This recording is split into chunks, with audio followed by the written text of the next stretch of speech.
Well, today is World Refugee Day, and it's a day set aside to honor refugees and displaced people around the world and to celebrate the strength of those who've been forced to flee their home countries because of conflict or persecution. Nagar Shaheen fled Afghanistan with her family when she was just a baby because of the civil war. Now, living in Canada, the 29-year-old is preparing to compete in her second Olympics as part of the IOC's Olympic refugee team. The team was formed to give refugee athletes a chance to compete, but also to raise awareness about the more than 100 million displaced people right around the world. Nagar Shaheen will be competing in judo next month, and she's with us here in studio. Welcome. Thank you. Thank you. The games, I understand, they're coming fast, and you leave around July 14th, is that right? Yeah. So what are you doing? I mean, are all the preparations done? What are you doing between now and then?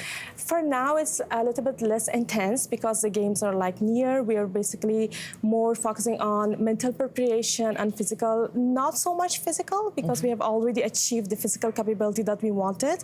So it's more on relaxing and mentally preparing ourselves for the games. Okay, talk to me a bit about how this team comes together, because you represent about 15 different countries, and then you all gather together, and then you have to compete as a team. How does that work? I know it's a bit like, it's interesting to hear that we are from different countries, but we march under the same flag, but we share the same stories. We were refugees, and most of our stories are a series of struggles, obstacles, wars, hurdles. So that's what connects us as a team. In order to be in that team, you have to be a high-ranking and a high-performance athlete to be part of this team. Then the host countries are the countries that we cannot represent. For example, I'm in Canada. I'm not a Canadian citizen, so I cannot compete for Team Canada. So IOC gave us this opportunity to compete at the Olympics under the IOC flag to achieve our dreams as an athletes. I love this story. And then you guys all come together, I understand, in France for some intensive training. And are there Zoom calls or anything like that throughout the year to help connect you, work as a team? Yes. It's actually not really for the training. It's for the team building. As I said before, we come from different backgrounds. And after the team was announced, we are having like a Zoom meeting almost every 2 or 3 weeks to connect with us. And IOC makes sure that we are on the right path mentally, physically, and then also nowadays in terms of doping as well. They're trying to train us to be prepared for the Olympic teams. Nagar, you left Afghanistan, you were just a baby, but I mean, you're very aware, as your family, I'm sure, of what the conditions are like for women in Afghanistan now. And how does it feel for you to be able to compete in a sport like judo, knowing that is just not an option for women and girls your age or younger in Afghanistan now?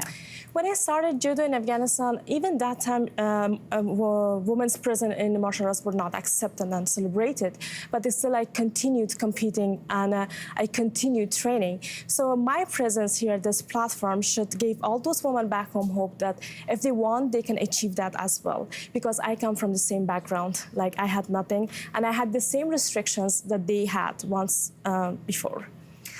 You know, we know that there's a lot of discourse around the world right now around migrants and displaced people. Part of the reason the IOC built this team was to give a positive message towards people who have struggled, left, and overcome. What do you think it represents for you to march with this team in a time when the conversation around migrants and displaced people can turn towards the negative? Yeah, I know that there's a really negative connotation attached with the term refugees, but what I really want people to know that who are refugees? Why they became refugees? Like a 6-month-old baby didn't have a chance to leave her country.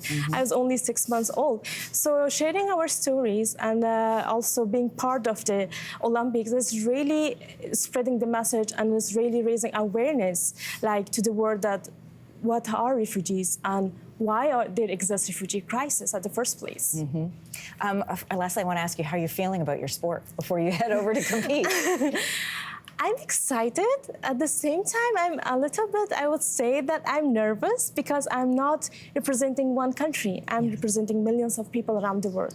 And I know those little girls or little boys watching me, if I can inspire them, if I can like give them hope somehow, I think that's the biggest achievement of my life. And that's my goal, to show them that if I can, they can too. I'm excited for you to compete on the refugee team, and more excited to see you at the next Olympics competing for Canada. Great to meet you, Nagar. Thank you. Thank you so much. Hey, thanks for watching. If you liked this, be sure to subscribe here, or you can check out more Your Morning videos right here.